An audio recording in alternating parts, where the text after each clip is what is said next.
Kayırımda geceler. Ramazan ayı kutlu berekeli olsun. Buna bugün 18. günü.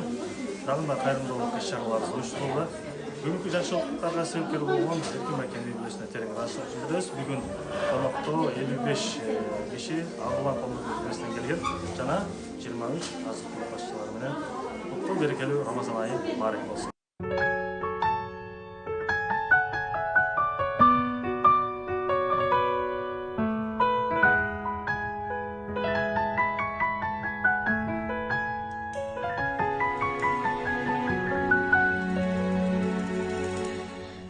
Жашоодо таза жолду танда мүмкүнчүлүк келет ар бир жанга өзүм дебей бул өмүрдө күйүп эмгегиңдин элиң үчүн арына жалкоо болбой кайрат күчүң барда чоң жарыштан сапарыңдан калба жашоодогу жеңиш ошол экен пайдаң гана тийсе ар бир жанга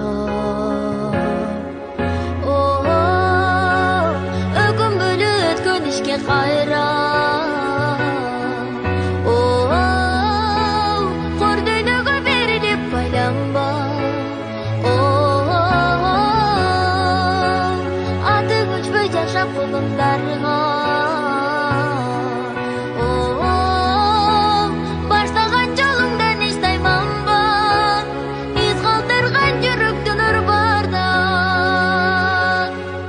жарык болуп күн нурундай тийсең жан дилиңден бул жашоону сүйсөң жалп деп анан өчкөнүңдү жалып бул учурлар кайрылбаган иримен өзгөртөсүң келечекти билсең өзөгөсүң жаңы күндүн билсең адамдарга үлгү болуп дайым жашагысы келгендейсиң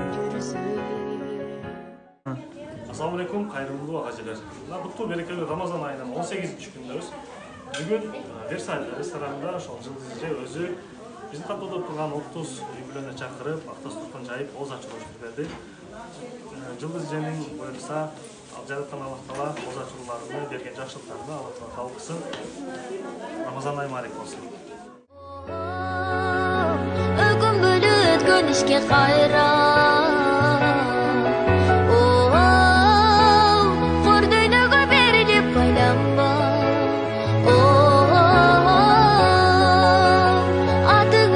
Yaşap